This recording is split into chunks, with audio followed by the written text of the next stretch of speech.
Have you ever asked your parents what they regret most in life? Like, I did this with my father when I was in high school. It was actually part of an English assignment. And what he said was he wished he had traveled more. That was his biggest regret. And I didn't realize it at the time, but that planted a seed in me that I've never let go of.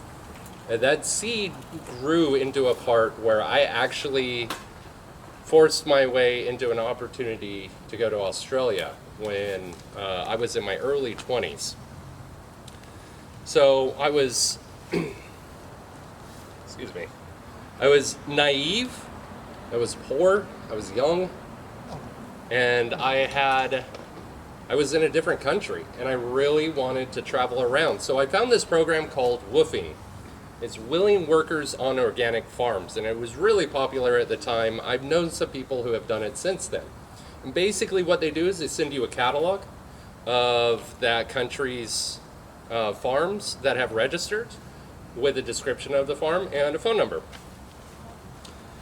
So whenever I wanted to see an area of Australia, I'd actually just go to my book, my catalog, my highlights, and just call them up and ask if they needed any work at the moment. So one of these farms was in the rainforests of Queensland. I don't know if you guys realize this. Australia has crazy rainforests in Queensland that just back up to desolate nothing of their outback. So now, there is a saying, everything in Australia is trying to kill you. And in Queensland rainforests, that is also the case, but they're mean about it. And I met the meanest sucker out there. I came face to face with him. And his name was Cavo, and he was owning the farm that I was working at. It was called Cavalot, and he was definitely the king of this place. So that's where this story takes place. After I had called, he said, "Oh yeah, actually, we need help with the motorboat motor. And his wife was in town for the day, and so he's like, my wife will come pick you up, be here." And so I got picked up in a school bus in Queensland in Cairns. And to say that she was stoic is kind of an understatement. She didn't talk. The only thing harder than her frown lines was her personality. Like, she was intense off the bat, and I always wondered about the school students. But because we were going into the rainforest, we stopped out at the corner of town, and basically we got picked up by Cavo. So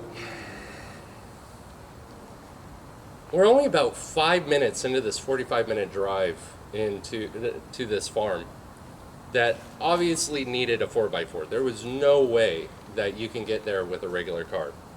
And I started to realize that this is going to be a crazy couple of weeks.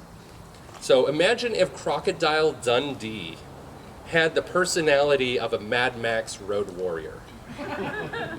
Like, this guy, he was short, but he was built. He had a clear case of Napoleon complex. He had tattoos all over. And if you do have kids, this story does get a little gnarly. Just letting you know. But he had tattoos all over. A lot of them were of females in compromising positions. A lot of them, there was some where they were going down on each other. There was some where demons were screwing them. His favorite tattoo was a dingo smoking a bong full of babies. Like this, right off the bat, I'm like, what is this guy about? Almost all of his fingers had rings on them. And most of them were like that gold skull rings. One of them was an SS ring. One of them had, he had a devil's pentagram with a ram's head around his neck. He had this big bushy mustache. And he had one rule at his farm, he's telling me. Don't pet my dogs. I don't want them to get friendly to people. This was within the first 5 minutes of me seeing all of this. And I'm thinking, what am I doing? Camelot itself was set in a stunning backdrop. Crops had decorated the clearing in this area of this forest. It was right on a river. He had a dock of a river leading into the Great Barrier Reef. Crocodiles would sun themselves. They had this shed where they made all their fruit wine, and they had one of these stove, wood burning stove type of things that actually heated the water. So I spent most of my evenings there trying to actually get enough heat so I can take a few minute warm shower at the end of the day. Also in the evenings, when I was chopping wood, these bats would fly over. And they were flying foxes. And if anyone doesn't know what a flying fox is, they're technically in the category of a megabat. Their wingspan is literally just under 5 feet. And it would be thousands of these things every single evening, just covering the skies as they were going from where they nested across the river down into the fruit farms just below the rainforest. So it really was gorgeous. But Cavill was paranoid, like seriously paranoid. Around his house, he had built this little, 2 to 3 foot brick and mortar wall, and he had his dogs running across tethers on runners so each dog would protect about 30 yards of fence. Now, he was breeding wolfhound and pit bulls to do this. These were massive dogs. And again, he never wanted he didn't want them to ever get friendly to people, but he did let one dog roam free. Her name was Mina, and she was a puppy. She was about this big, and she was about a year old. So every time that she was around and Cavo turned his back, I was like, oh, good boy. Good girl, like, be on my side. It was something that you always wanted. I mean, these dogs were so huge and big that at one point, when we were fixing that motor, I had to run back to the house and grab a tool. And when I come back, I wasn't paying attention. I was just on my way, and then the mother wolfhound caught my eye, and I looked over. And she is just staring at me. And I was like, I just hesitated. Thought, oh. And she comes running. No growl, no bark, no nothing. She comes running straight at me. And then she lunges, and it's right when the runner caught. And she's only a few yards away from me when she hits and launches up. And I can see that she is clearly a lot taller than I am. No noise whatsoever, she just went for it. And I came this close to shitting myself. Like, it was something that I had never experienced before.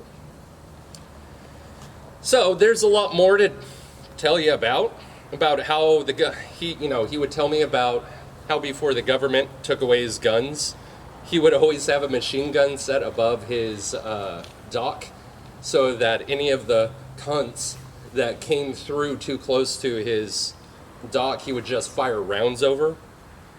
He kept death adders as pets, and death adders are one of the most poisonous and quickest to kill in Australia. And he would just keep them in his terrarium. And he was so infatuated with skulls that he had a room full of every type of skull he had come across. And as someone with a large head, this was extremely concerning. So, in fact, I never felt comfortable while I was there. My anxiety really picked up when he told me that we were going for a boar hunt. And as the naive kid I was, from California, had never shot a gun, had never been hunting, I told him so. And I was like, I haven't done any of this. And he goes, don't worry, we're not doing it like all those pussies do. We're doing it with Bowie knives. And I just thought, wow, great. And we're doing that on Friday? He goes, yeah, Friday. He goes, I'm thinking, that's Friday the 13th. I'm screwed. So, I'll be wrapping up the Storytellers with that story, so stick around for the rest of it. Thank you. All right.